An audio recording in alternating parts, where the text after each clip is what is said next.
sini saya percaya bahwa setiap kita adalah orang-orang yang bersuka cita, yang siap untuk memberi yang terbaik kepada Tuhan, yang percaya bilang yes 3 kali, yes, yes, yes. Kita percaya dan semua kita ada di sini ingin merayakan kebaikan Tuhan, kemurahan Tuhan atas hidup kita. Amin. Saya juga mau menyapa untuk ibadah online Zion Church of Christ, dan biarlah juga Tuhan memberkati dan mengurapi, menjamah setiap orang yang datang beribadah untuk menyembah Dia. Mari Bapak Ibu Saudara sekalian, mari kita akan bersatu di dalam doa. Tuhan Yesus, terima kasih buat hari ini yang Tuhan beri, hari di mana Tuhan jadikan untuk kami bisa bersyukur, merayakan kebaikan, kemurahan-Mu dan sukacita-Mu. Kami berjanji beri yang terbaik kepadamu Tuhan, karena Kau sudah memberikan diri-Mu mati buat kami, untuk kami ditebus oleh dosa-dosa kami. Oleh karena itu kami mau bersuka cita, kami mau tanggalkan segala beban apapun yang merintangi kami. Kami ingin melompat menari, memberikan yang terbaik padamu Tuhan. Kau yang mengurapi yang bertugas, Kau yang mengurapi setiap jemaat-Mu, hamba-hamba-Mu yang ada di sini. Biar nama-Mu yang ditinggikan dan dimuliakan. Terima kasih Bapa, di dalam nama Yesus. Mari Bapak Ibu Saudara sekalian, mari Zion yang siap untuk memuji menyembah Tuhan, sama-sama kita berkata amin. Mari kita boleh kita bangkit berdiri bersama-sama. Haleluya, kita mau bersyukur kepada Tuhan. Firman Tuhan katakan dalam Mazmur 106 ayat 1. Haleluya, bersyukurlah pada Tuhan sebab Ia baik, dan bahwasanya untuk selama-lamanya kasih setianya. Amin. Mari beri tepuk tangan buat kita. Dia layak menerima segala pujian dan syukur kita. Haleluya. Come on. Hey.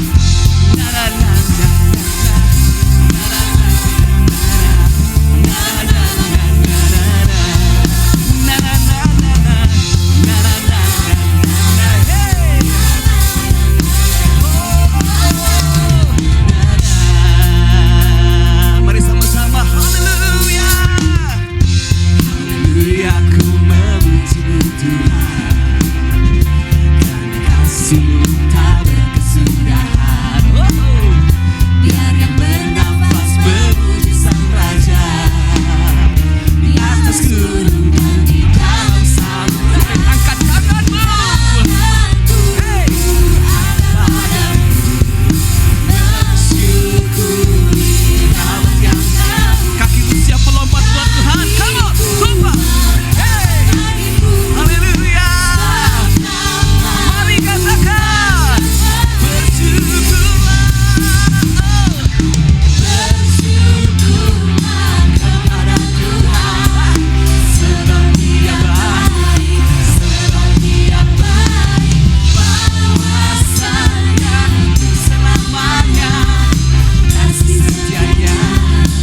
boleh lebih lagi kita beri tepuk tangan buat Tuhan kita. Sebab Dia adalah jalan kebenaran dan jalan kehidupan. Tiada seorang datang kepada Bapa kalau tidak melalui Dia. Oleh karena itu kita dapat anugerahnya. Kita bersuka cita, amin. Kita mau katakan glory, glory, haleluya. Oh, mari katakan glory, haleluya. Come on. Glory, haleluya. Oh, oh.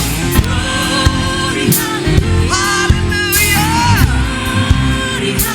Di dalam namanya ada keselamatan. Boleh nggak Zion jemaat Tuhan katakan glory, haleluya. Come on, come on, come on, yeah. Glory, hallelujah. Glory, hallelujah. Di dalam namanya, di dalam namanya. Hey, lagi. Glory, glory. Lambaikan tanganmu, katakan glory, hallelujah. Hey, hey, hey. Hallelujah.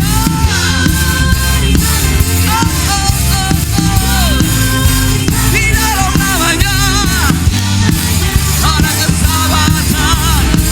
Mari katakan Yesus jalan, jalan dan jalan. Yeah. Oh. Katakan aku percaya, amin. Di dalam namanya lagi satu-satunya jalan. Jalan, hey, kebenaran dan jalan kehidupan. Itu yang Yesus aku percaya. Di dalam namanya mari come on Zion. Glory, hallelujah. Glory, hallelujah. Glory, hallelujah.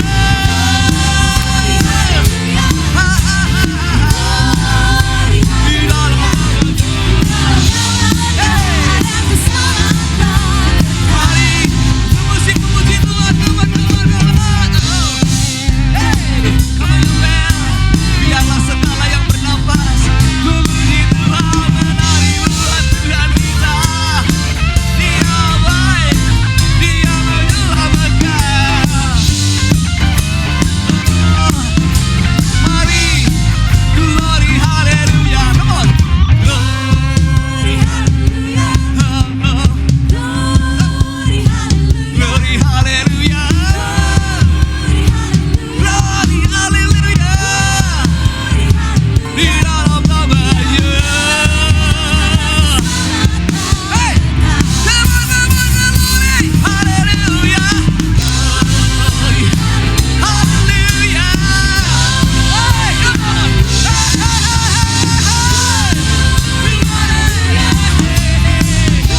Oh, di dalam namanya. Di dalam namanya ada keselamatan. Ini pengakuan kami. Di dalam namanya ada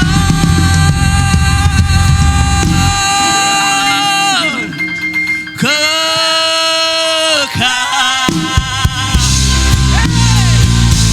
Itu pengakuan raja di atas segala raja.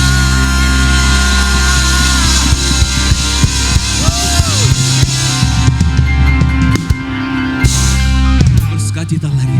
Glory, hallelujah. Boleh nggak tepuk tangan di atas kepala kita kata glory, hallelujah. Hey, hey. That's good. Woo. Di dalam namanya. Boleh nggak yang wanita saja, yang pria tetap bertepuk tangan. Come on. Yeah.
Bapak Ibu Saudara sekalian, sukacita Tuhan adalah kekuatan buat kita.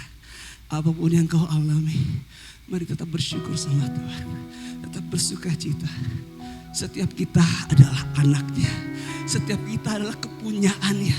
Kalau dia yang mempunyai kita, dia yang bertanggung jawab atas kita. Amin. Oleh karena itu waktu kau memuji menyembah Tuhan, tanggalkan segala beban apapun yang merintangi engkau. Mungkin saja waktu kau datang ke sini, beban itu masih ada. Tetapi bahwa percaya bahwa engkau gak sendiri. Ada Tuhan yang selalu menemani sebab dia Allah Immanuel. Amin. Pada waktu pagi tadi, waktu saya mau pergi bersama istri, anak-anak, tiba-tiba anak saya sakit. Perutnya sakit. Kami tahu bahwa anak kami mengalami gangguan pencernaan. Tapi kami selalu berdoa. Bahkan pagi tadi kami bilang sama istri, Tuhan kami percaya bahwa anak kami akan duduk. Duduk ngerti maksudnya ya. Dia akan buang air. Oleh karena itu, puji Tuhan. Tiba-tiba dia ada merasakan sakit. Tapi Tuhan waktu udah mau terlambat nih, gimana Tuhan. Dia bilang aduh dia rasa sakit gak nyaman. Aduh Tuhan ini kayak serangan, kita mau melayani Tuhan. Tapi tiba-tiba anak kami mengalami gangguan. Lalu oke, kita berdoa sayang. Ada minyak urapan, ya. Minyak urapan dari Pastor Romi ini. Ayo sama-sama sayang. Tangan dia saya taruh saya. Ayo olesin ke perut. Ayo sama-sama sama Dedi. Dalam nama Yesus, aku percaya hari ini aku akan duduk. Dalam nama Yesus, dalam nama Yesus, dalam nama Yesus. Aku percaya aku akan duduk. Puji Tuhan, belum duduk. Wow, bilang Tuhan terima kasih. Aku yakin hari ini dia akan duduk. Lalu beberapa menit kemudian saya ngerjain sesuatu.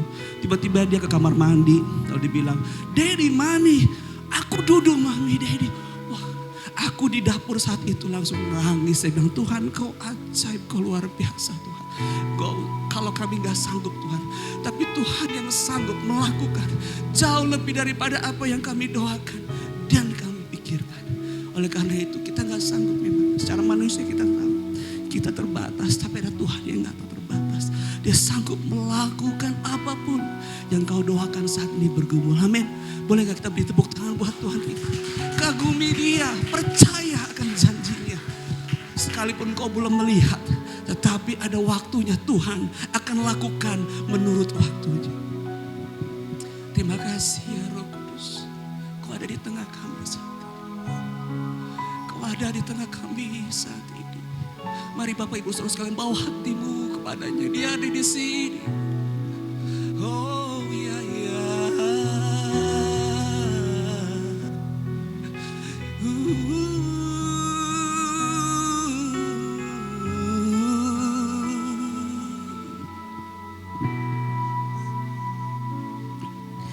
Dalam setiap perkaraku ku temukan kau setia, tangan Tuhan memegang hidupku,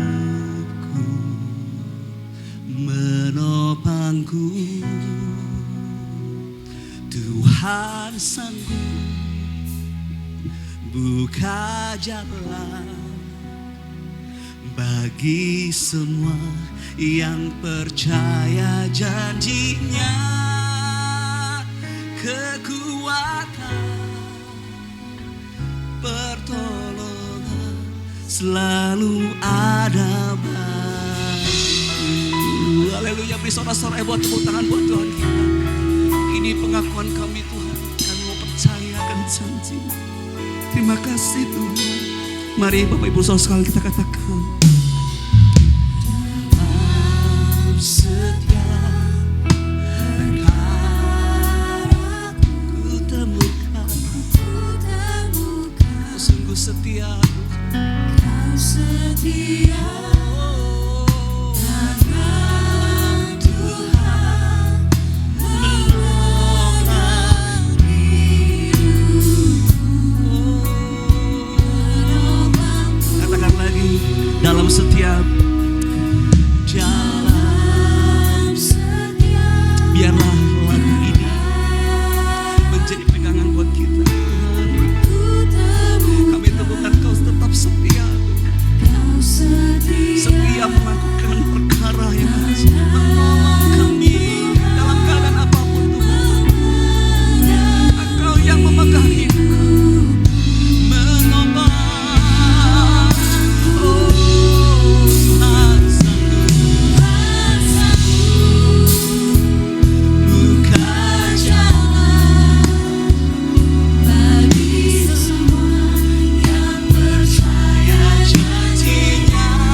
katakan Tuhan sanggup.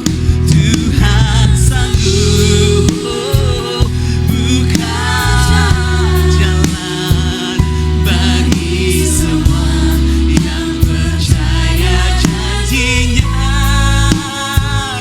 Kekuatan, pertolongan selalu ada bagiku.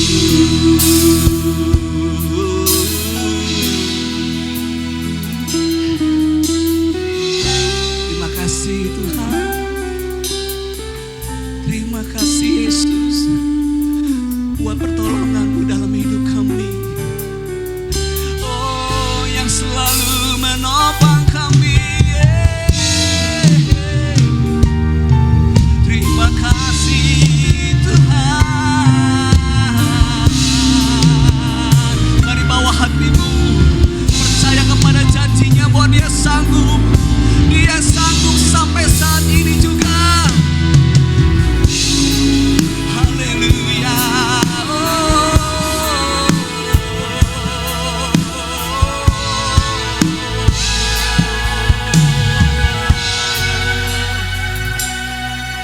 Haleluya. Mari sama-sama kita katakan, Tuhan sanggup buka jalan bagi semua yang percaya janjinya. Kekuatan, pertolongan selalu ada bagiku.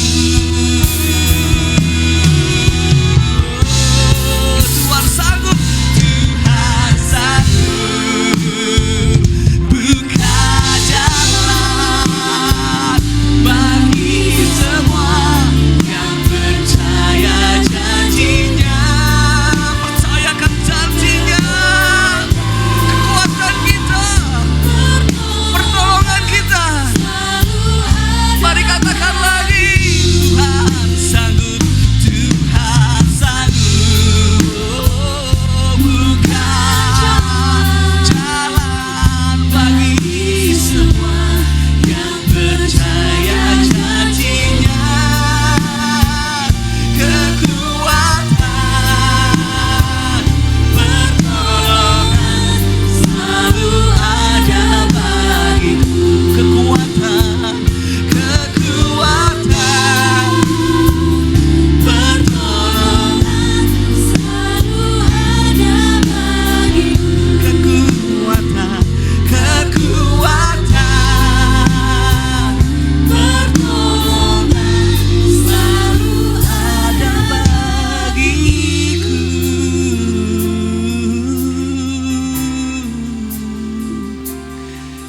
Kekuatanku. Mari sembah Tuhan hari ini. Dia ada di tengah kita. Dia melihat hati yang membutuhkan Dia. Dia melihat setiap kita, setiap tetes air mata.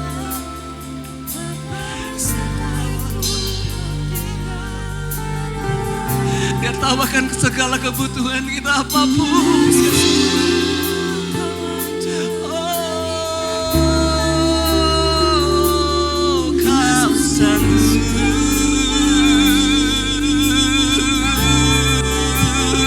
Kau sanggup. Percaya pada janjinya. Jangan percayakan kenyataan yang terjadi di dalam hidup.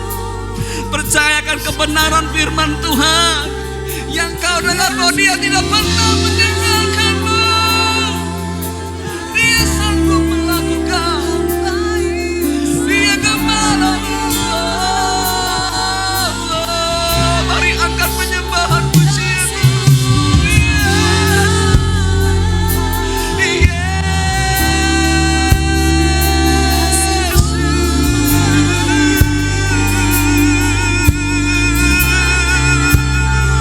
Kami bawa hati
kuatkan, aku bertahan. Kau harapan dalam kesesakan, kau buktikan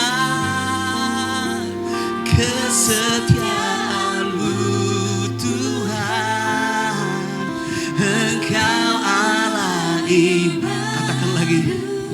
Kau kuatkan, kau kuatkan, aku bertahan. Sampai saat ini kalau kami bisa bertahan oleh karena kekuatan-Mu Tuhan. Dan Engkau pada waktu kami gak punya harapan, Engkaulah harapan kami. Kau buktikan kesetiaan-Mu. Engkau Allah Immanuel. Kita mau nyanyi lebih lagi. Mari angkat tanganmu sebagai penyerahan kepada Tuhan. Kau kuatkan, aku bertahan. Kau harapan dalam kesesakan, kau buktikan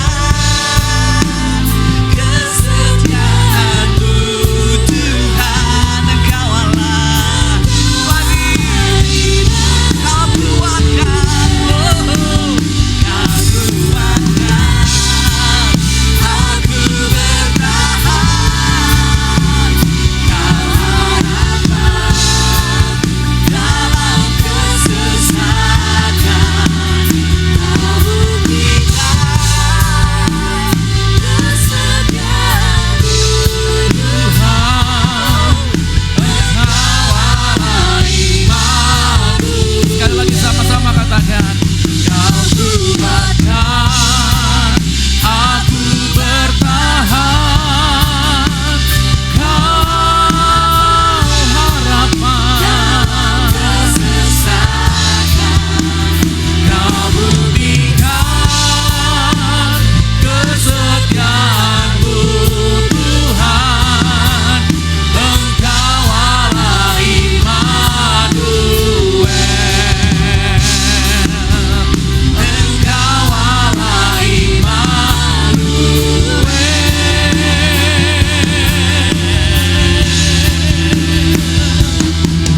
Engkau Allah Immanuel.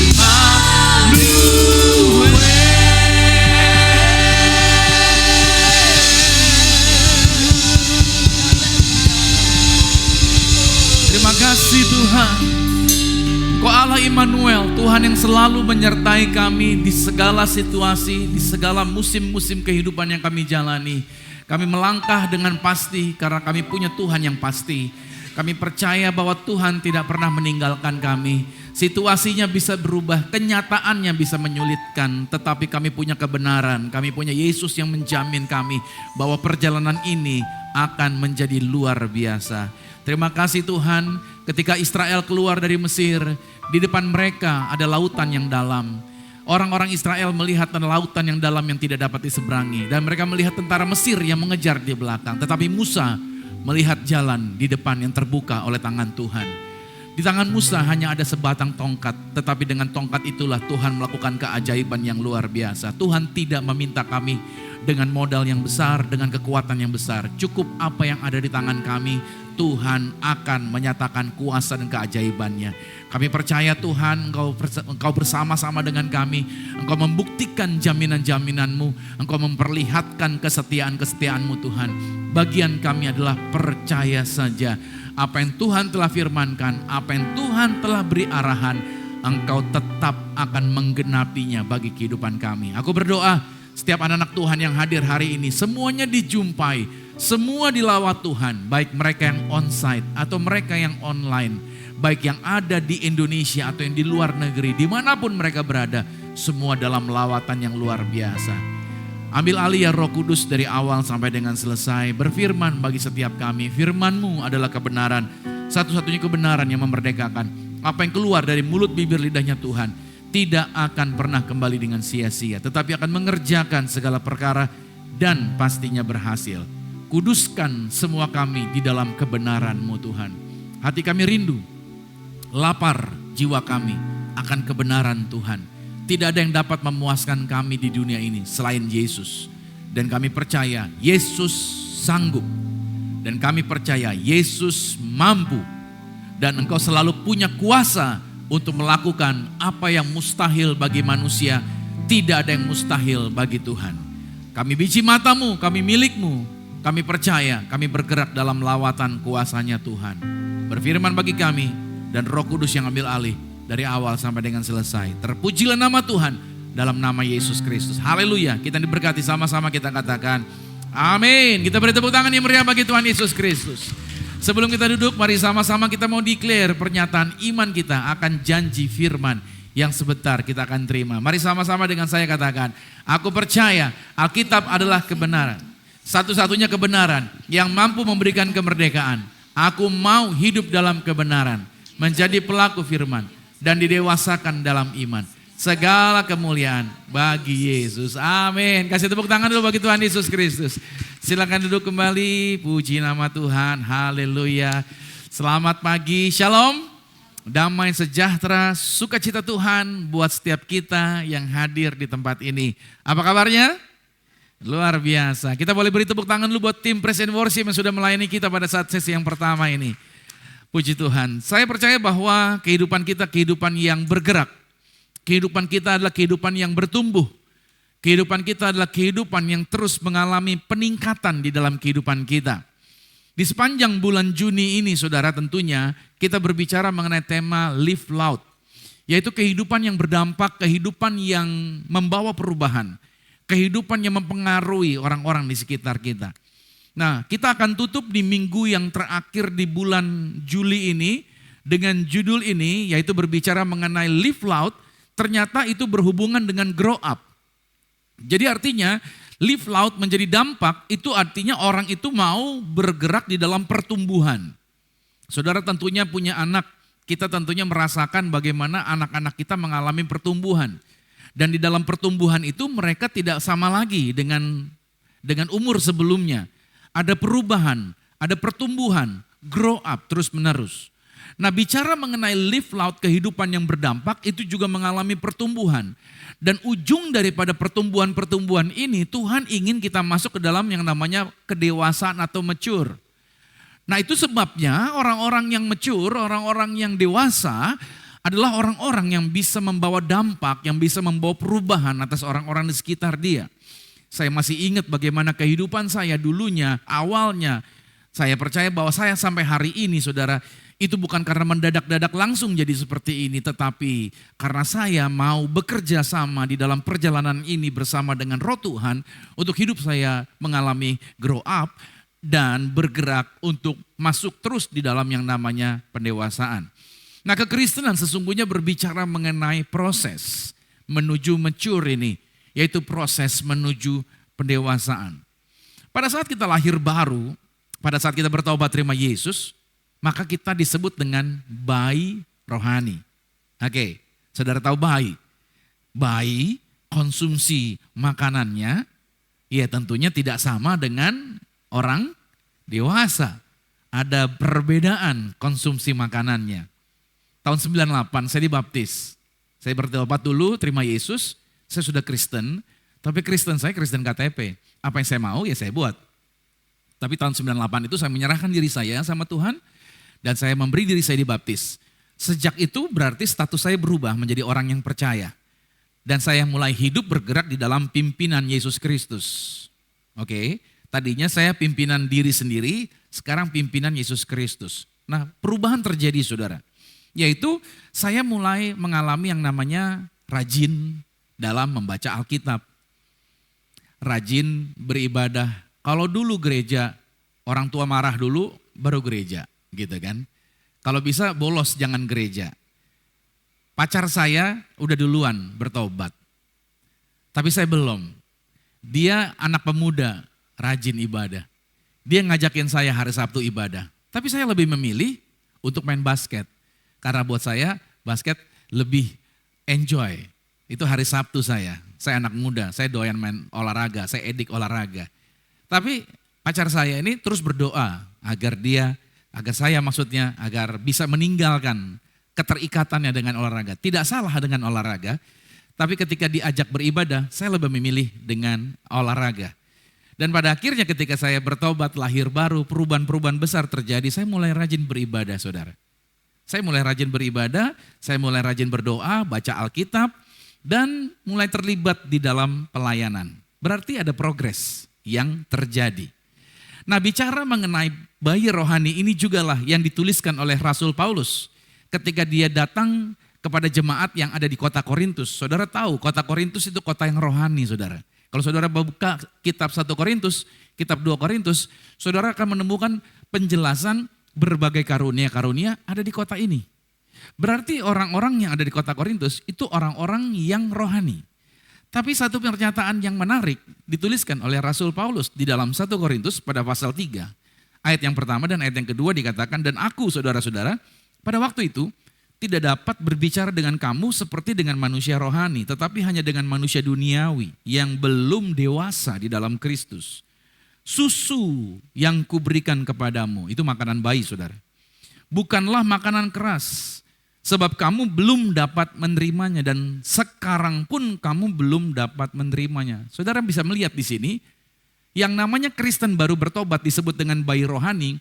Bayi rohani menurut teks ayat ini kecenderungannya masih suka dengan segala keinginan duniawi. Itu yang disebut dengan Kristen baby.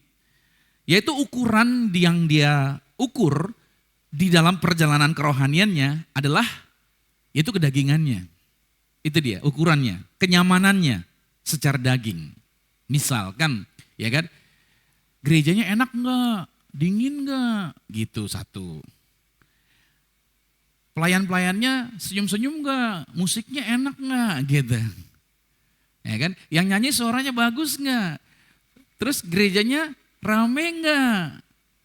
Itu Kristen baby.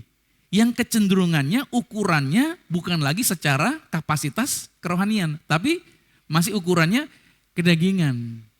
Gerejanya terkenal gak di Instagram? Gitu. Pendetanya selegram bukan? Gitu. Itu ukuran-ukurannya. Ini namanya Kristen baby. Dan itulah yang Paulus katakan. Tetapi saudara sejalan, saya tidak katakan bahwa wah itu sesat orang-orang itu. Enggak, tapi ikut Tuhan saudara.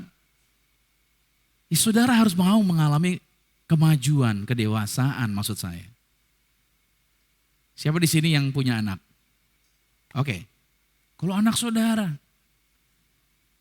udah umur 17 masih butuh digendong sama saudara. Kira-kira saudara sebagai orang tua seneng atau gimana? Ih, anak mama udah 17 tahun ya. Udah encok loh. Anda masih suapin dia, Anda masih timang-timang, tidur di tepok-tepok pantatnya dan lain sebagainya. Saudara masih melakukan itu sama anak saudara yang umur 17. Anda baik terus gitu. Kira-kira itu akan merepotkan Anda enggak? Satu, Anda repot. Yang kedua, ini anak tidak akan pernah survive. Enggak di well prepare. Halo? Akan banyak hal yang akan dia hadapi. Nah kalau Anda enggak mau bertumbuh, enggak mau tetap jadi baby saudara, banyak hal yang berbahaya. Saya kasih tahu, yang sering kena tipu itu anak-anak, gampang banget ditipu. Makanya Kristen-Kristen yang bayi rohani, kalau Anda nggak mengizinkan Tuhan membawa Anda bergerak ke level selanjutnya, saya takut Anda akan terperdaya dengan tipu daya yang iblis lakukan, khususnya menjelang kedatangan Tuhan, semakin dia bekerja lebih keras lagi. Makanya penulis Ibrani pada pasal kelima, pada ayat 11, dia berkata begini, tentang hal itu banyak yang harus kami katakan tetapi yang sukar untuk dijelaskan. Karena kamu telah lamban dalam hal mendengarkan. Sebab sekalipun ditinjau dari sudut waktu, sudah seharusnya menjadi pengajar. Kamu masih perlu lagi diajarkan azas-azas pokok dari penyataan Tuhan. Dan kamu masih memerlukan susu, bukan makanan keras. Saya stop dulu di ayat 12 ini, saya mau tanya balik sama saudara. Udah berapa tahun setelah Anda dibaptis? Sudah berapa tahun Anda percaya Yesus sampai hari ini? Coba cek, ayat ini sedang mengoreksi kita. Seharusnya diukur dari usia pelayananmu, diukur dari usia pertobatanmu. Harusnya kamu nggak lagi minum susu. Seharusnya kamu udah digembleng. Gemblengannya luar biasa. Istri saya cerita sama saya, sama-sama kita, tapi dia lebih senior di pelayanan persekutuan doa pada waktu kita bertobat. Dia lebih dulu bertobat. Itu senior yang ngajarnya saudara, aduh ibadah saudara. Kalau mau ibadah pakaian mesti rapi, harus pakai dasi. Kalau enggak dimarahin. Ya kan? Terus istri saya suka lagu-lagu Bon Jovi, banyak banget. Ya kan? Itu diminta sama kakak seniornya. Apa diapain? Itu kamu terikat dengan begituan. Itu dibakar, dibuang. Waduh, itu lagu Bon Jovi. Makanya saudara kalau tanya lagu Bon Jovi, tanya sama istri saya. Wow, dia hafal judulnya apa aja. Ya. Itu habis semua lagu-lagunya saudara. Gak boleh. Jadi benar-benar strict banget. Pelayanannya, jalan kaki, penginjilan segala macam. Sampai cari dana, zaman dulu tuh mereka harus jual apa dan lain sebagainya untuk pelayanan. Dan kami digembleng dengan begituan. Habis pelayanan harus datang dulu ke rumah kakaknya untuk berdoa lagi di situ, jam doanya banyak. Sharing firman Tuhan lagi. Di sana kami belajar lagi firman Tuhan. Jadi benar-benar digembleng luar biasa. Kekristenan saudara harus masuk di dalam yang namanya proses pendewasaan. Diukur dari umur pertobatan, harusnya kita udah jadi pengajar. Jadi Tuhan tidak mendesain Anda untuk jadi jemaat terus. Halo? Amin. Anda harus bergerak untuk apa? Bimbing orang untuk berubah hidupnya, ngajar orang. Gak harus jadi pendeta. Kalau semua Anda jadi pendeta, nanti saya khotbah sama siapa? Please, jangan sesama biskota jangan saling mendahului ya. Jadi ada bagian-bagiannya. Tetapi saudara di tempat kerja Anda, di tempat bisnis Anda, dimanapun anywhere, di keluarga Anda bisa mengajar di sana. Anda bisa sharing firman. Anda bisa tuntun orang untuk hidup mereka berubah. Ayat 13-nya berkata, sebab barang siapa masih memerlukan susu, maka dia tidak memahami ajaran tentang, wah ini bahaya. Dia nggak paham ajaran kebenaran. Sebab dikatakan dia adalah anak kecil. Nih, kalau nggak percaya, nanti kan jam 10 ada sekolah minggu. Ya, masuk deh. Lihat, nanti kan dipisahin tuh sama kakak kelas tuh. Yang kelas 5 SD, kelas 6 SD ke atas dipisahin ntar. Ntar lihat deh, yang kelas 3 ke bawah tuh, di dalam. Kakaknya, kalau ngomong firman Tuhan, dia mah guling-gulingan, ntar murid-muridnya tuh. Main apa, segala macem. Apakah mereka fokus sama firman Tuhan? Enggak. Tapi tetap kakaknya ngasih tahu. Karena anak-anak. Yang mereka nantikan adalah apa? Activity, segera Kak, activity, main. Itu bayi rohani saudara. Makanya kalau kita nggak mau dibentuk untuk masuk di dalam proses pertumbuhan ini, kita akan jadi anak kecil terus. Dan ayat yang ke-14, tetapi makanan keras adalah untuk orang-orang dewasa yang karena mempunyai panca indera yang terlatih, sehingga dapat membedakan mana yang baik, mana yang jahat. Mereka bisa membedakan dan mereka bisa mengambil keputusan dengan bijak. Nah, karena seiring bertambahnya usia kita saudara, di dalam penyerahan hidup kita sama Yesus, maka seharusnya Anda dan saya tidak lagi berada di level yang sama lagi. Saya pernah ada di level yang di bayi rohani itu, saya pernah di situ saudara. Saya pernah jadi orang yang duduk diajarin, tapi dalam perjalanan terus bergerak dan masuk ke area ini. Makanya dulu pada waktu saya bertobat, sebenarnya belum bertobat sih, waktu belum bertobat diajak sama salah satu teman saya ke ibadah yang tadi saya sebutin, persekutuan doa itu. Saya cuma mau datang doang karena menghargai teman saya, karena dia ngajak saya, ya udahlah. Nggak taunya kakak rohaninya nyamperin saya terus tumpang tangan kepala saya. Di situ bukannya urapan Tuhan, tapi saya marah berat. Saya bilang sama teman saya, ini Alfa dan Omega, yang pertama dan yang terakhir. Kan saya datang cuma mau datang, bukan minta ditumpang tangan. Kenapa dia pegang-pegang kepala saya gitu. Sejak itu saya nggak mau datang-datang lagi, diajakin terus. Teman saya nggak pernah berhenti ngajak terus, nggak pernah mau. Bertahun-tahun, akhirnya saya bertobat. Saya terima Yesus, saya melayani Tuhan, saya jadi hamba Tuhan. Nah, kakak rohani itu bilang apa? Kamu tahu kenapa Romi bertobat dan jadi hamba Tuhan sampai hari ini? Kenapa kak? Karena dia pada waktu pertama kali datang, itu cap tangan Tuhan sudah nempel di kepala dia. Jadi dia mau lari kemanapun juga, Tuhan udah tetapkan untuk dia menjadi alat kemuliaan Tuhan. Makanya saya berdiri hari ini, saya percaya itu karena Tuhan yang bekerja dan saya mengizinkan Tuhan untuk membawa saya masuk ke level-level berikutnya. Makanya Ibrani 6 pada ayatnya yang pertama dikatakan, sebab itu dikatakan begini, marilah kita tinggalkan azas-azas pertama dari ajaran tentang Kristus. Berarti saudara harus bergerak saudara. Apa yang pertama kali saudara terima? Yang kalau datang ibadah pengen dengar khotbah yang ringan dan ketawa-ketawa. Hehehe, haleluya. Wah senang nih, kenapa? Khotbahnya bagus, gua ketawa terus. Oke, Anda harus bergerak dari area itu ke level yang baru. Amin. Anda harus bergerak dari konsep yang tadinya saudara nyaman dengan maunya saudara. Anda harus bergerak dengan maunya Tuhan. Janganlah kita meletakkan lagi dasar pertobatan dari perbuatan yang sia-sia. Dan dasar kepercayaan kepada Tuhan. Yaitu ajaran tentang pelbagai pembaptisan. Penumpangan tangan. Kebangkitan orang-orang mati. Dan hukuman kekal. Dan itulah yang akan kita perbuat jika Tuhan mengizinkan. Jadi artinya Tuhan menghendaki agar saudara dan saya, kita ini terus mengalami peningkatan terus lagi. Dasar yang awal udah pernah di situ. Ayo tingkatin lagi. Ayo bergerak lagi. Kalau orang ketemu dengan saya, hamba Tuhan ketemu dengan saya, mereka berkata, wah berani sekali kamu jadi gembala. Mendingan jadi pendeta undangan. Kalau jadi pendeta undangan gak mikirin jemaatnya gimana bertumbuhnya, gak mikirin gimana perkembangan tempatnya, gimana orang-orang ada di dalamnya. Yang penting dia pelayanan. Tapi kalau kayak gini kan kamu mikirnya banyak nih. Saya juga gak mau untuk jadi gembala. Saya pikirnya mau cari yang aman kalau saya mau. Tetapi Tuhan tidak membawa saya ke tempat yang saya mau. Tuhan membawa saya ke tempat yang Tuhan mau.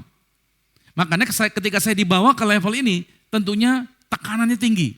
Lebih daripada yang dikatakan oleh teman-teman pendeta tadi. Nah ketika di sini tentunya tekanannya semakin luar biasa. Tapi Tuhan mau saya bergerak sesuai ayat ini. Tinggalin yang lama. Terus bergerak maju. Gitu. Saudara, semakin besar resikonya istilahnya. Berarti kan semakin dipercayakan besar ya semakin besar resikonya. Itu dia. Dipercayakan banyak juga dituntut banyak. Aduh jangan terlalu tinggi-tinggi, nanti jatuh gitu. Kalau kamu bilang semakin tinggi pohon, semakin kencang anginnya, betul. Kalau nggak mau kena angin ya jadi rumput aja selama-lamanya. Tapi kamu nggak akan membawa perubahan apa-apa. Hidup Anda mau membawa perubahan buat orang lain? Live loud.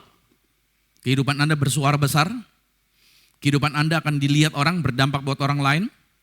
Itu sebabnya live loud tidak dapat dilakukan tanpa kita bersedia untuk didewasakan. Nah untuk mau didewasakan saudara, makanya caranya adalah kita memilih. Ini dia sebenarnya, ini caranya untuk kita mau didewasakan adalah hidup dalam takut akan Tuhan. Saya sudah ngomongin berulang kali sama saudara. Hidup takut akan Tuhan bukan ketakutan seperti lihat setan. Hidup takut akan Tuhan bukan seperti di penjara. Hidup takut akan Tuhan itu mencintai Tuhan, menghargai Tuhan, memilih untuk melakukan apapun demi Tuhan. Kita benar-benar menghormati Dia. Itu hidup takut akan Tuhan. Hidup takut akan Tuhan bukan di penjara saudara. Tapi hidup takut akan Tuhan itu bergairah dengan Tuhan. Hidup takut akan Tuhan membuat Anda terjaga dari apa? Dari serangan kedagingan Anda sendiri. Amsal pada pasal 8 ayat 13 berkata, takut akan Tuhan sama-sama dengan keras 3-2 ya. Apa? Membenci kejahatan. Ayo sama-sama dengan keras 3-2 ya. Takut akan Tuhan ialah membenci kejahatan. Benci. Saudara tahu benci gak? Karena ayat ini bilang aku benci kepada kesombongan, benci kepada kecongkakan, benci kepada tingkah laku yang jahat, benci kepada kebiasaan berbohong, benci. Waktu saya kecil, mami saya sering beli kunyit. terus kunyitnya diparut. Setelah diparut, terus diperes jadi minuman untuk jadi jamu. Persoalannya, kami bertujuh anak-anak mami ini semua harus minum itu kunyit. Oke, tetapi saya itu enggak suka minum kunyit. Tapi karena mami saya marah, harus minum, terpaksa deh minum. Itu minum kunyit, saudara. Aduh, setiap kali minum kunyit, saya mesti tutup hidung. Minum, rasanya maaf ya, seperti mau keluar lagi. Tapi mami saya marah, kalau kamu muntahin awas ya. Jadi minum, terpaksa deh. Jadi seminggu sekali tuh, kalau dia udah beli kunyit, udah mulai parut-parut, kita anak-anak mulai siap nih, pulang malam ah. Gitu. Karena diwajibkan harus itu minum barang satu itu. Dan gak suka sekali saya. Sampai akhirnya timbul kebencian saya sama kunyit. Jadi saya kalau lihat kunyit, saya benci, saudara. Maksudnya benci tau gak? Enggak mau. Saya menjauhi itu. Setiap kali saya lihat kunyit, sorry. Ya kan? Itu barang itu gak nyaman sekali. Jadi saya gak pernah mau. Jadi sampai sebegitunya saya benci itu seperti itu. Nah saudara, Alkitab berkata, takut akan Tuhan membenci kejahatan. Benci tahu saudara? Kesombongan kita tanpa sadar, kita sudah Kristen tapi kita masih sombongnya. Tanpa sadar kita masih menunjukkan bahwa apa yang kita punya nih, tunjukin sama orang dan lain sebagainya. Kita di hadapan orang merasa kita punya lebih banyak, lebih pintar, lebih mampu, lebih ini, lebih itu. Anda belum benci sama sombong namanya. Halo? Congkak atau tingkah laku yang jahat, ayo. Dalam pekerjaan kita masih ada kompromi untuk melakukan hal-hal yang gak sesuai firman Tuhan, berarti kita belum benci sama tingkah laku yang jahat. Coba cek. Alkitab berkata, takut Tuhan justru apa? Membenci kejahatan. Benci gitu. Seperti tadi saya tuh, pengen muntah saya. Gak mau. Itu benci saudara. Kabur dari itu. Gak mau mendekat sama sekali. Kalau kita masih suka bohong, nipu sana sini, cuman kecil doang, nggak ada dosa besar, nggak ada dosa kecil. Sama, berarti kita belum benci sama kata-kata bohong.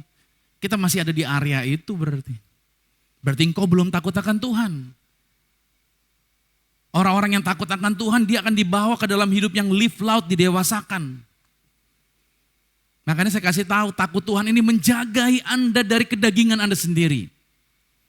Ada sebuah tayangan dokumenter di Netflix tentang sebuah gereja besar di New York City, cabang dari gereja terkenal yang ada di Australia. Gereja tersebut memiliki jumlah yang banyak, jumlah jemaat yang besar. Dan kebanyakan orang-orang atau jemaat yang hadir adalah orang-orang muda dalam setiap sermon yang dilayani di New York City. Gembala cabangnya seorang yang tergolong relatif muda. Gembala cabang ini keren, tampilnya kasual, celana jeansnya robek. Jaketnya kulit. Dan setiap kali khotbah luar biasa dia menyampaikan sermonnya. Dan ibadah gerejanya itu musiknya mirip konser. Jadi semua orang yang hadir itu benar-benar senangnya luar biasa. Dan orang banyak sangat suka dengan konsepnya. Nah gembala cabang itu terkenal saudara. Dia sangat disukai oleh jemaatnya di New York City. Bahkan dia menjadi trendsetter. Ya kan? Dia jadi trendsetter, badannya bagus. Dia nge-gym dan lain sebagainya. Suatu ketika saudara, setelah tahunan berjalan, dia terlibat skandal kegagalan moral. Dan itu tersingkap. Setelah bertahun-tahun korbannya pada mengaku dan bermunculan. And then kemudian manajemen gereja dari Australia melakukan pemeriksaan atas laporan tersebut dan melakukan tindakan pemecatan atas dia. Dia dipecat dari gembala di New York City. Jemaat terpukul atas situasi ini dan banyak dari mereka mengundurkan diri. Pertanyaannya kembali kepada teks ini, apa yang sebenarnya terjadi? Seorang yang dipanggil untuk bertobat, seorang yang melayani dengan diurapi luar biasa oleh Tuhan dalam melayani, dia diberkati dengan fasilitas-fasilitas yang luar biasa, kok dapat jatuh dalam dosa dan bertahun-tahun lagi melakukan perbuatan tercemar. Kenapa dia begini? Apa yang terjadi? Kok dia bisa seperti itu? Ini firman Tuhan katakan di dalam 1 Korintus 10 ayat 11. Hal-hal ini, semua hal yang kita lihat ini telah menimpa mereka sebagai contoh. Dan dituliskan untuk menjadi peringatan bagi kita yang hidup pada waktu di mana zaman akhir telah tiba. Sebab itu ayat 12, siapa yang menyangka bahwa dia teguh berdiri, waspadalah, berhati-hatilah, supaya dia jangan jatuh. Karena saudara bagaimanapun juga kita ini hidup di dalam daging.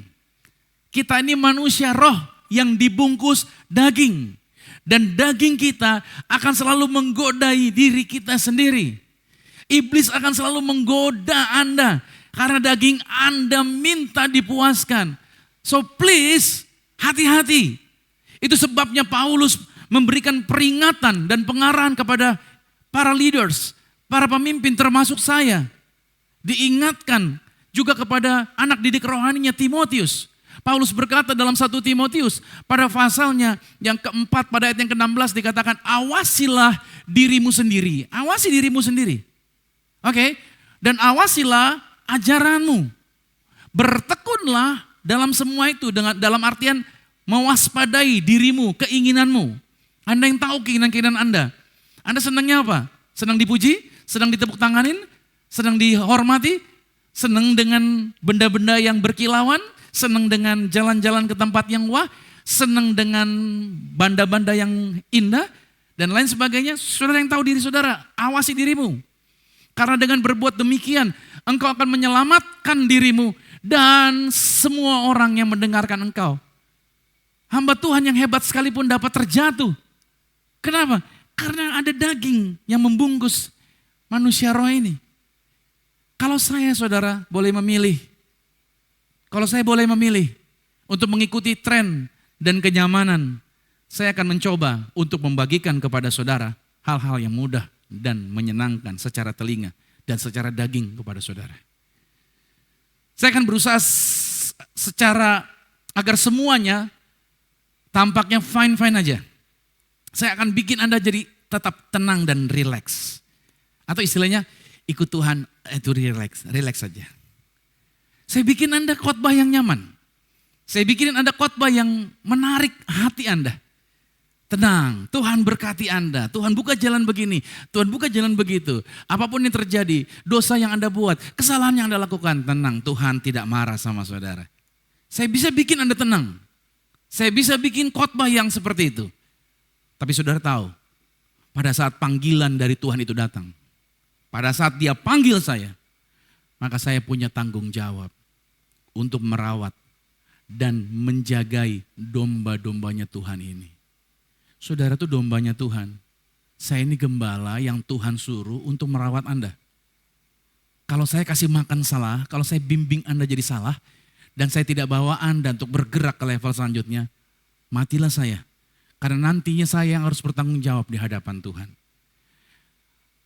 Tulisan daripada Matius 7 ini menjelaskan buat setiap kita. Ini terjemahan New King James Version. Tapi saya berikan dalam bahasa Indonesia. Dikatakan masuklah melalui gerbang yang sempit itu. Karena lebarlah pintu dan luaslah jalan yang menuju kepada kebinasaan. Dan banyak orang yang masuk melaluinya.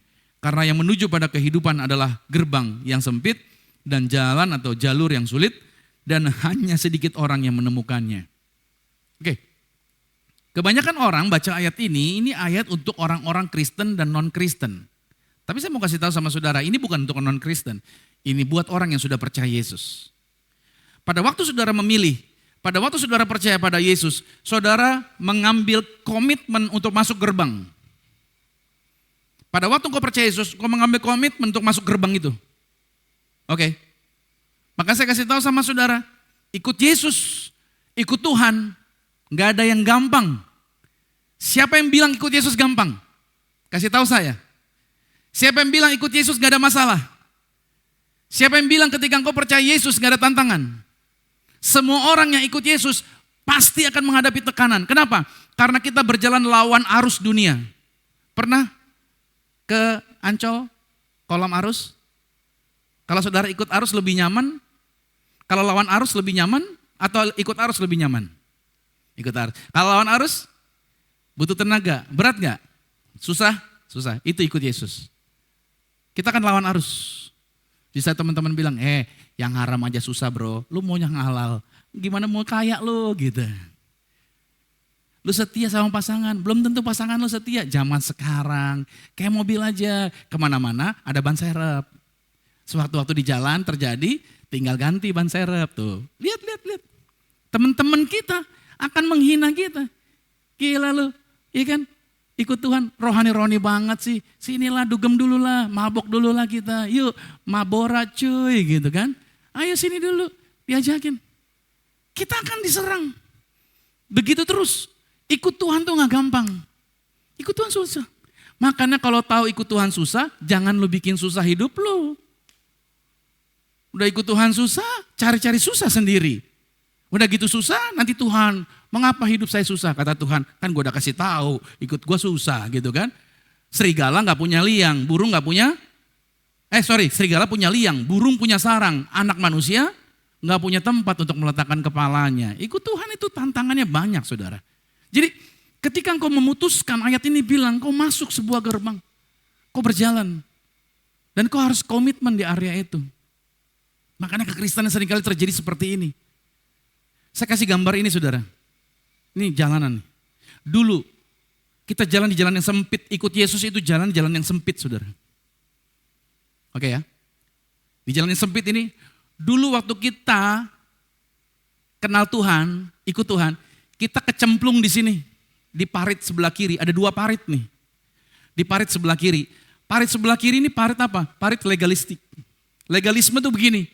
Jadi Kristen harus berbuat ini dulu baru Tuhan berkatin. Harus rajin gereja dulu baru Tuhan berkatin. Harus rajin berdoa dulu baru Tuhan berkatin. Halo? Kalau telat doa Tuhan marah.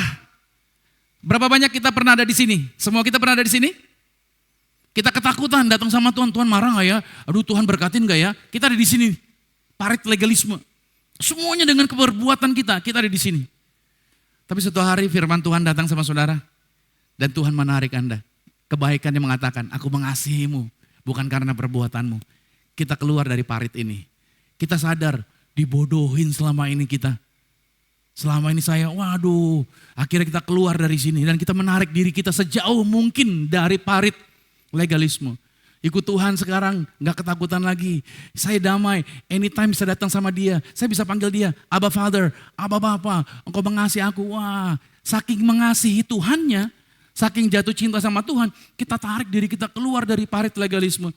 Tanpa sadar, kita kejeblos di sini. Tahu gak ini? Itu tadi, yang saya sebutin tadi.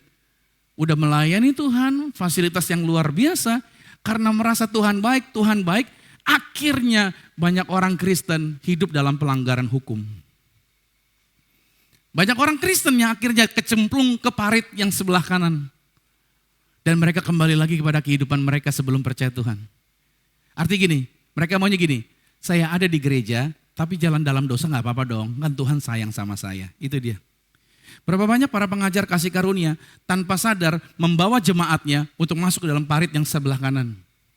Mereka tidak menegaskan tentang roh takut akan Tuhan. Mereka mengatakan Tuhan baik, Tuhan sayang. Pengkhotbah-pengkhotbah barat, pengkhotbah-pengkhotbah bule telah mengkhotbahkan tentang kasih karunia yang memberi pengaruh besar untuk orang keluar dari legalisme. Betul, saya setuju akan hal itu. Tapi mereka tidak menjagai untuk tetap berada di jalan yang sempit. Malahan mereka membiarkan orang-orang itu masuk dalam pelanggaran hukuman. Mereka percaya Yesus, mereka melayani Tuhan tapi masih mabok-mabokan. Mereka percaya Tuhan Yesus, mereka mengasihi Tuhan dan sadarkan kasih Tuhan yang luar biasa. Tapi mereka bisa tidur dengan orang yang tidak di dalam pemberkatan pernikahan. Mereka bisa mabok-mabokan, mereka bisa melakukan pelanggaran pencurian. Tapi mereka melayani Tuhan dengan konsep begini, yang penting saya kasih perpuluhan dan lain sebagainya. Ini pelanggaran hukum nih, kecemplung di sini. Saudara yang kasih Tuhan. Petrus menulis ini dalam 1 Petrus 1 ayat 14. Tolong dicatat ya. Ini saya teks dalam bahasa Indonesia. Penjelasannya lebih menarik soalnya. Jangan tergelincir lagi ke cara-cara hidupmu yang lama. Untuk memuaskan hasratmu sendiri. Dulu engkau melakukannya karena itu masih dalam kebodohan. Tetapi sekarang kamu harus menjadi kudus dalam segala sesuatu yang kamu lakukan.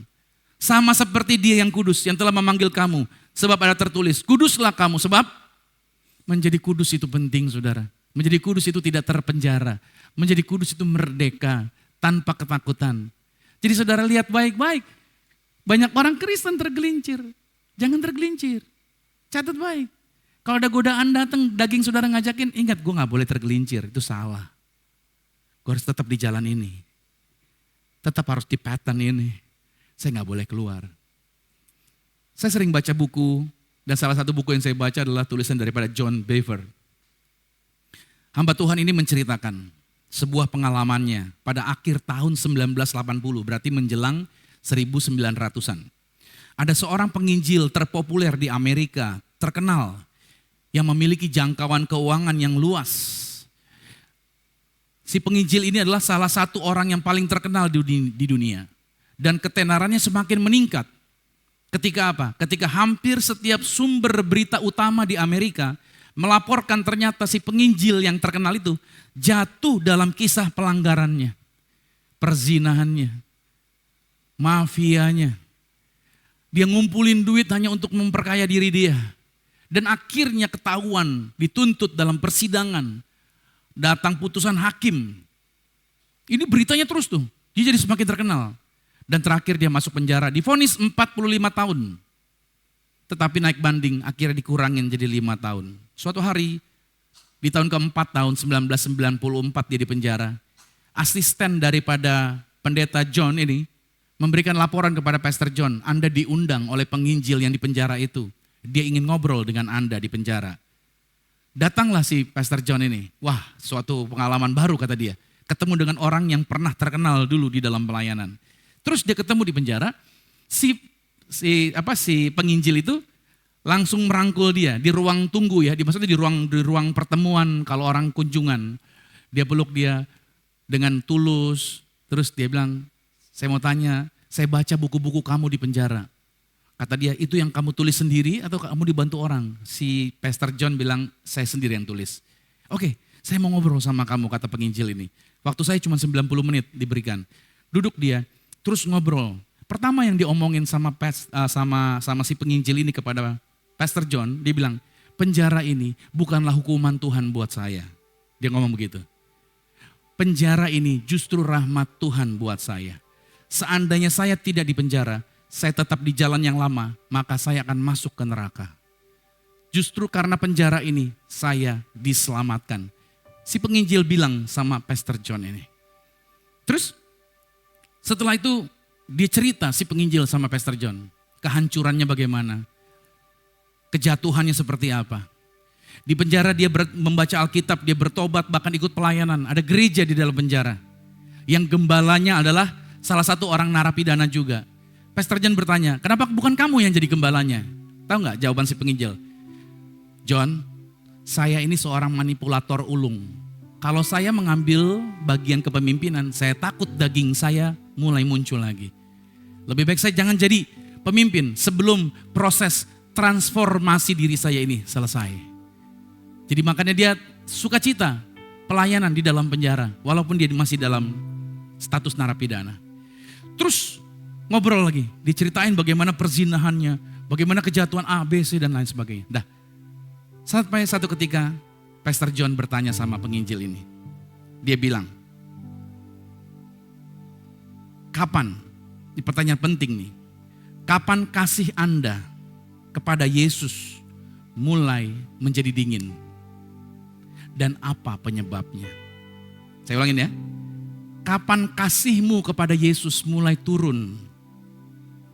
Dan kamu, apa penyebabnya menyebabkan kamu tidak lagi cinta sama Yesus? Tahu gak jawaban penginjilnya?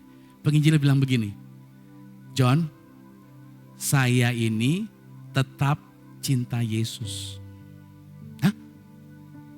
Kaget Pastor John. Kan lu begitu banyak kesalahan yang kamu buat.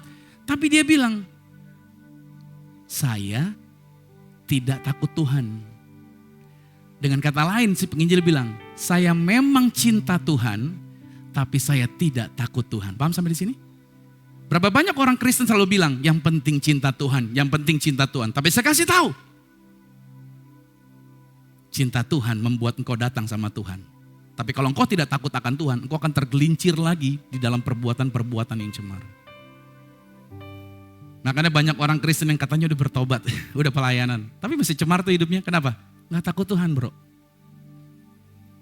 Ada begitu banyak orang Kristen yang katanya cinta Tuhan, pelayanan sama Tuhan. Tapi korupsi, gak takut Tuhan bro. Ada begitu banyak orang Kristen, pelayanan. Tapi menjadi wanita yang mau digilir oleh teman-temannya ganti-gantian. Tetap cinta Tuhan. Bahkan ada sebuah kesaksian, dia bilang begini, Tuhan memegang tangan saya pada saat proses aborsi ini. Gitu saudara. Gila gak? Dia ngomong Yesus, dia cinta Yesus, tapi dia gak takut Tuhan.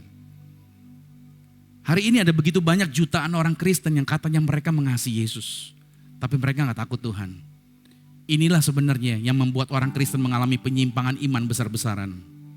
Dan sayangnya semuanya berujung akhirnya kepada kemurtatan yang meningkat.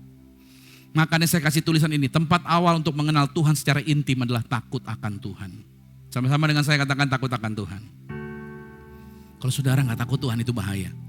Amsal 2 ayat 4 berkata, jikalau engkau mencari Tuhan seperti mencari perak dan mengejarnya seperti mengejar harta terpendam, maka engkau akan memperoleh pengertian tentang takut akan Tuhan dan baru engkau bisa memiliki pengenalan yang mendalam akan Tuhan. Iblis tidak pernah tinggal diam saat kita diselamatkan. Sedapat-dapatnya dia pengen menarik Anda. Tinggalkan jalur perjalanan Anda bersama dengan Tuhan. Makanya firman Tuhan mengingatkan kita dalam proses pendewasaan iman ini. Filipi 2 ayat 12 berkata, hai saudara-saudaraku yang kekasih, kamu senantiasa taat, karena itu tetaplah kerjakan keselamatanmu. Ayo sama-sama katakan dengan keras, dengan apa? Takut dan gentar. Jadi mengerjakan keselamatan itu dengan takut dan gentar. Kalau dalam terjemahan NIV-nya, lihat baik-baik. Teman-teman terkasih, kalian selalu menaati Tuhan ketika aku bersama kalian.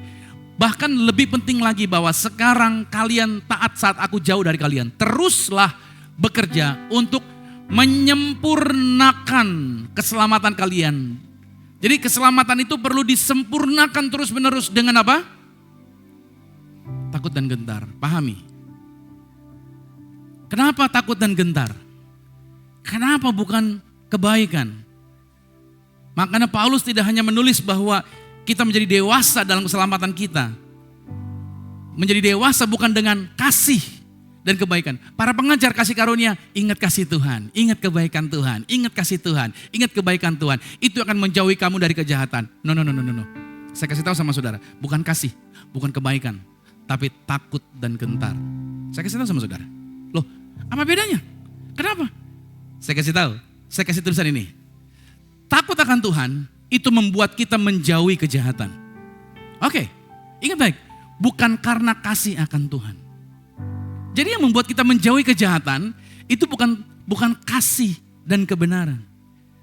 Saya kasih lagi tulisan ini.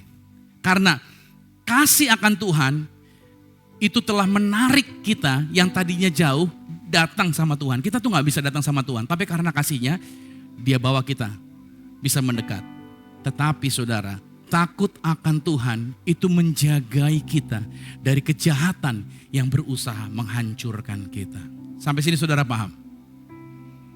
Kasih dan kebaikan Tuhan itu menarik Anda datang sama Yesus. Tapi ingat berapa banyak tadi setelah berjalan bersama Yesus akhirnya kecemplung dalam pelanggaran-pelanggaran. Kenapa? Karena gak takut Tuhan. Dan sebagai hamba Tuhan saya mengingatkan, takut akan Tuhan. Saya closing. Saudara, makanya saya kasih tahu sama saudara, kejatuhan atau kemunduran kita itu bukan terjadi pada waktu kita curi uang majikan kita. Kejatuhan kita, kegagalan kita bukan terjadi pada waktu kita korupsi. Atau karena kita tidur dengan orang yang bukan pasangan kita yang diberkati. Bukan di situ. Kemundurannya jauh lagi, sebelumnya lagi. Pada waktu kapan? Pada waktu kita mulai mentolerir hal-hal yang Yesus telah mati untuk menebus Anda dari itu. Saudara percaya Yesus mati untuk menebus Anda dari dosa kebohongan-kebohongan Anda? Halo? Anda percaya bahwa Yesus telah mati untuk menebus Anda dari kebiasaan buruk Anda dalam perzinahan percabulan? Halo? Yesus telah mati buat Anda untuk menebus Anda dari situasi-situasi kedagingan yang tadinya Anda terikat, Anda dibebaskan. Halo? Anda percaya itu? Kalau Anda percaya bahwa Tuhan telah melepaskan Anda dari situ, so jangan kompromi lagi dengan area itu, saudara. Pada waktu engkau kompromi dengan area-area yang Yesus telah mati untuk saudara di area itu, sebenarnya engkau sudah mulai mundur dari Tuhan di area itu. Kalau saudara sekarang dengar firman ini sadar dan bertobat, saya percaya Tuhan bisa pulihkan kehidupan Anda. Amin. Dan pertanyaan terakhir ini saya berikan buat saudara. Coba cek lagi. Hal-hal apa saja yang masih kita toleransi. Padahal Yesus telah mati untuk membebaskan kita dari hal-hal tersebut. Anda boleh foto ini. Anda boleh cek lagi. Koreksi diri Anda. Apakah Anda masih benci orang? Masih dendam? Padahal Yesus sudah mati untuk membebaskan Anda dari akar kapahitan. Halo? Apakah Anda masih di situ? So please, tinggalkan area itu. Hiduplah dalam roh takut akan Tuhan. Takut akan Tuhan adalah membenci, benci kejahatan. Benci kejahatan. Tuhan mengasihi saudara dan Tuhan ingin hidup Anda merdeka. Let us pray. Mari kita hampiri Tuhan. Lord Jesus, terima kasih buat firman yang kami terima. Kami percaya bahwa hari ini firman Tuhan menyadarkan kami. Kasih dan kebaikan itu memang membuat kami mendekat kepada Tuhan. Tetapi yang menjagai kami dari kejahatan yang berusaha menghancurkan kami adalah roh yang takut akan Tuhan. Begitu banyak contoh-contoh hamba-hamba Tuhan yang telah jatuh. Mereka orang-orang hebat. Mereka orang-orang yang luar biasa melayani Tuhan. Tapi akhirnya mereka jatuh dalam kegagalan dan lain sebagainya. Sederhana, mereka tidak pernah berkata mereka mundur. Mereka tidak pernah berkata mereka tidak cinta Tuhan. Mereka semua tetap berkata cinta Tuhan. Masalahnya mereka tidak takut Tuhan. Hari ini kami diajarkan memiliki roh yang takut akan Tuhan. Untuk menjagai kami berjalan di dalam jalan kebenaran Tuhan sampai selama-lamanya. Aku berdoa biarlah setiap anak-anak Tuhan yang hadir hari ini didewasakan. Mereka menjadi orang-orang yang membawa perubahan buat orang lain. Kehidupan mereka berdampak. Live loud. Kehidupan mereka terdengar di semua orang di sekitaran mereka. Mulai dari Yerusalem, Yudea, Samaria, sampai ke ujung bumi. Mereka akan jadi contoh, mereka akan jadi teladan. Ambil alih, ya Roh Kudus. Firman ini tidak pernah berhenti, tetapi terus berbicara, terus berbicara, terus berbicara, mengingatkan kami. Dan kami diingatkan, Yesus telah mati buat kami, menebus kebiasaan-kebiasaan buruk kami. Mulai hari ini kami sadar dan komitmen, kami tidak mau tergelincir lagi. Kami tidak mau jatuh lagi. Karena kami sayang Tuhan. Kami takut akan Tuhan. Kami mengasihi-Mu Tuhan. Terpujilah nama-Mu dalam nama Yesus. Haleluya. Amin. Kita beri tepuk tangan yang meriah bagi Tuhan. Haleluya. Siapa di sini yang diberkati? Boleh gak beri sorak-sorak tepuk tangan buat Tuhan kita yang ajaib. Saya jujur aja, saya sangat diberkati banget. Dan saya yakin bahwa itu firman bukan hanya pada 1, 2, 3 orang. Tapi kepada anak-anak Tuhan yang mau dewasa. Bukan hanya live loud, tetapi terus jadi mature, dewasa di dalam rohani. Dan bisa bertumbuh di dalam rohani. Amin. Saya percaya bahwa jemaat kita Zion Church of Christ akan bertumbuh di dalam rohani. Boleh beri tepuk tangan buat Tuhan kita yang ajaib. Wow, thank you Pastor Romi buat firman Tuhan hari ini. Takut akan Tuhan adalah membenci kejahatan. Kalau engkau atau saya tidak membenci kejahatan, walaupun saya mengasihi Tuhan dengan luar biasa, saya melayani Tuhan di sini. Tapi kalau saya tidak membenci kejahatan, berarti saya tidak takut akan Tuhan. Kasih Tuhan akan, tadi bagus banget, kasih Tuhan akan menarik kita kepadanya. Tapi aku takut akan Tuhan, akan melindungi kita daripada segala kejahatan. Kalau engkau mengasihi Tuhan, harusnya engkau juga sadar bahwa engkau juga tahu apa yang tidak baik, yang Tuhan tidak suka, kau tidak akan lakukan. Apa yang Tuhan tidak mau, kau tidak akan lakukan. Karena kau mencintai Dia. Amin. Haleluya. Mari Bapak Ibu Saudara sekalian, oleh karena itu kita diingatkan lagi dengan perjamuan kudus bahwa salibnya lah yang menebus segala dosa kita. Saliblah ya, kitalah yang mengangkat kita dari lumpur dosa. Oleh karena itu mari kita katakan, bahwa Dia sungguh indah. Mari kita akan mempersiapkan kita dalam perjamuan kudus. Haleluya, terima kasih Yesusku.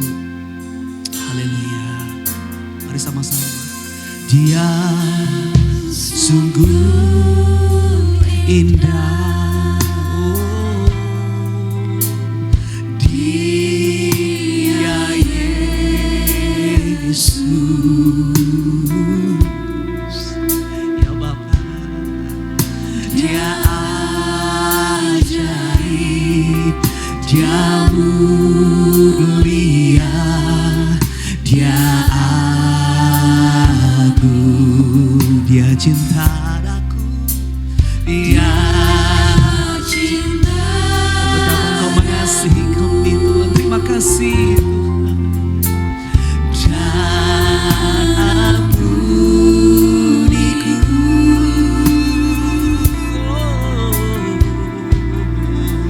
bahkan rela berikan nyawanya.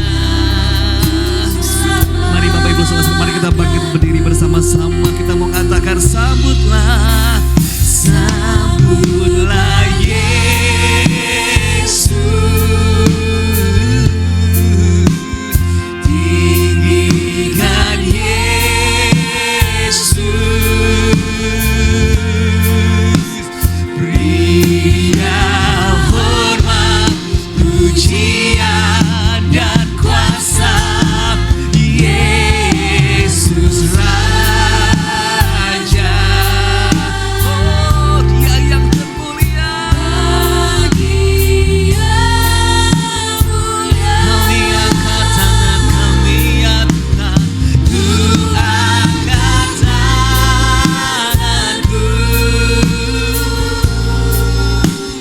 Kau ku puja, ku cinta, ku sembah.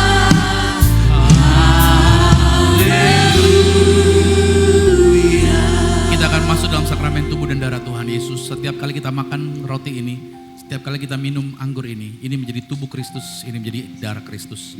Kita diingatkan apa yang Yesus telah selesaikan buat kita.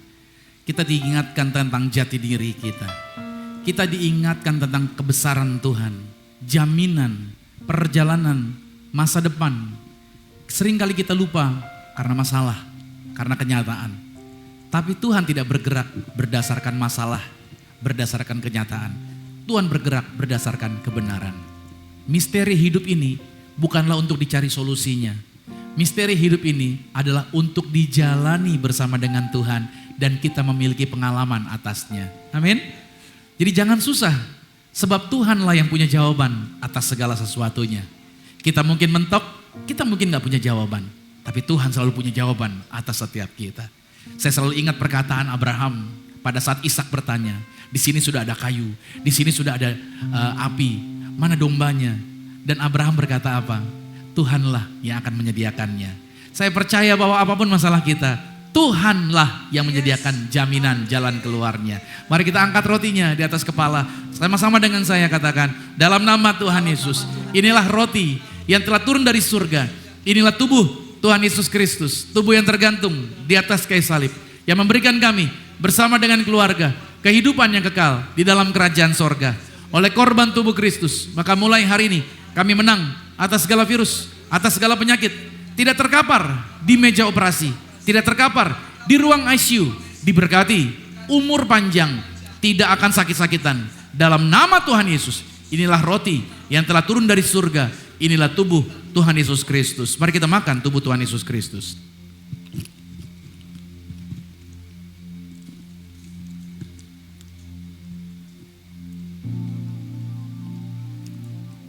Mari kita angkat anggur ini bersama-sama dengan saya, katakan, dalam nama Tuhan Yesus, inilah darah Yesus Kristus, darah yang tercurah, darah yang tertumpah di atas kayu salib sebagai perjanjian yang baru dan yang kekal. Oleh korban darah Yesus, kami bersama keluarga selalu termeterai menjadi warga sorga, punya rumah di bumi, punya rumah di surga, tidak mengembara dimanapun berada melangkah, dijagai pasukan malaikat. Kami menang atas setan-setan, atas kuasa gelap, atas roh jahat, segala rancangan orang jahat tidak pernah berkuasa atas hidup kami. Kami diberkati, naik jadi kepala, bukan ekor. Setiap kata kalimat doa kami pasti dibuat Tuhan berhasil dalam nama Yesus. Saudara jangan minum dulu. Anda lepaskan kata-kata doa Anda, apa yang Anda minta, apa yang Anda harapkan. Lepaskan kata-katamu dengan iman. Doa orang benar, bila dengan yakin didoakan, sangat besar kuasanya. Dengarkan perkataan mereka ya Tuhan. Kami berseru di hadapan Tuhan. Kami meminta di hadapan Tuhan. Kami percaya Tuhan punya jaminan, Tuhan punya jawaban. Sama-sama katakan lagi, dalam nama Yesus, Tuhanlah yang mengajar. Sakramen tubuh darah Yesus, kuasanya lebih dari roti mana. Kalau Israel 40 tahun di padang gurun, kasutnya tidak rusak, bajunya tidak rusak, tidak pernah kelaparan, selalu tersedia. Kami percaya, tidak miskin, tidak bangkrut, tidak kekurangan. Apa yang kami pegang, yang kami kerjakan di dalam karir, bisnis, proyek, usaha, studi, pelayanan kami diberkati lipat kali ganda dari berkat tertinggi yang pernah kami raih. Dalam nama Yesus, inilah darah Yesus Kristus. Mari kita minum darah Yesus.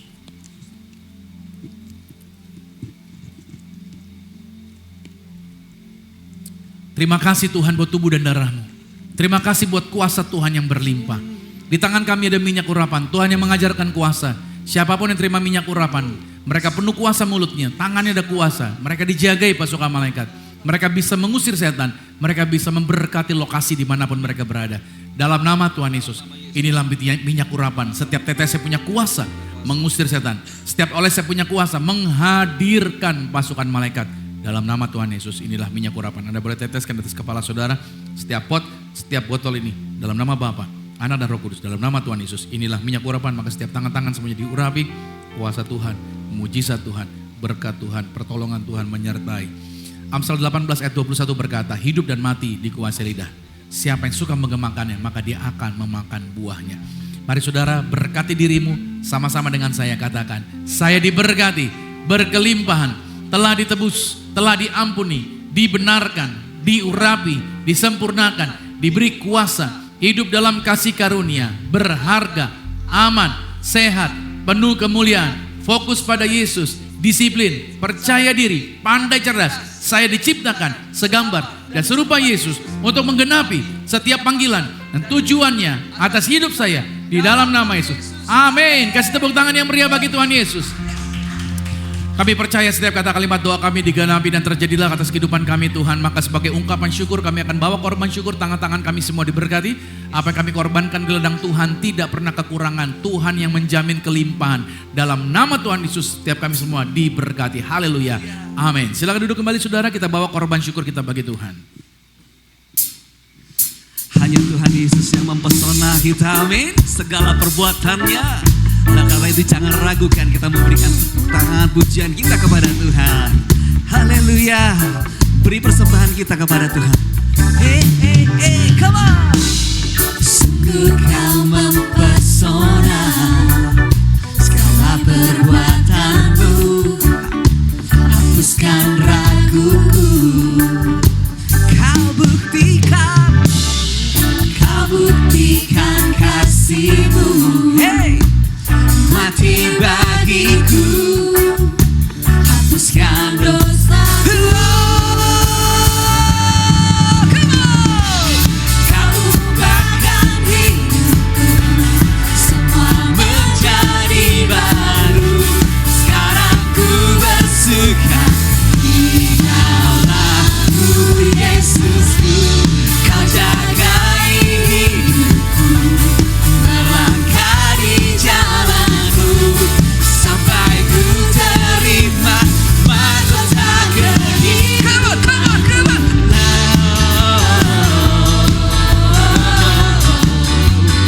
La la la la la la. Oh.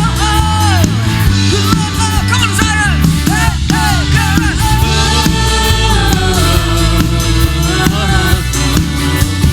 La la la la la la.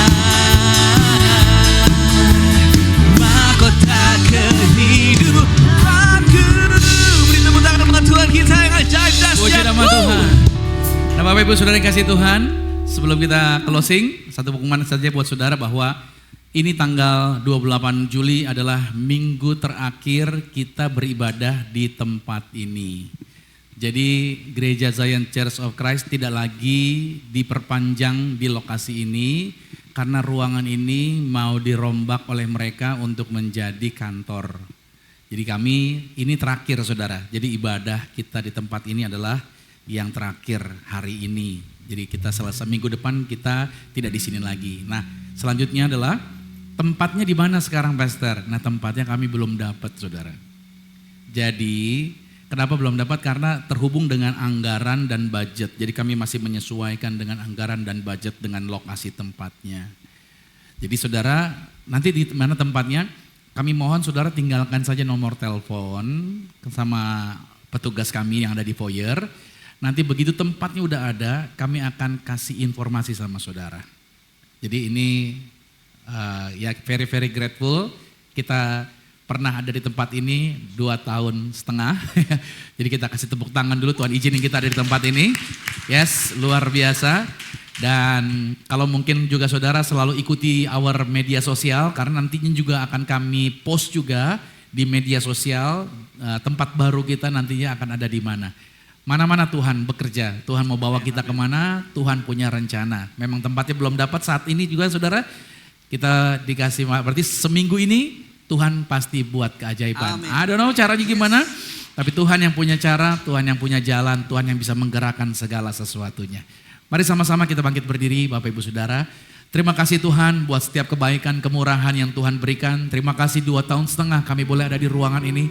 Terima kasih buat setiap kebaikan yang Tuhan percayakan. Kami percaya bahwa perjalanan Zion Church of Christ selalu berjalan bersama dengan Tuhan.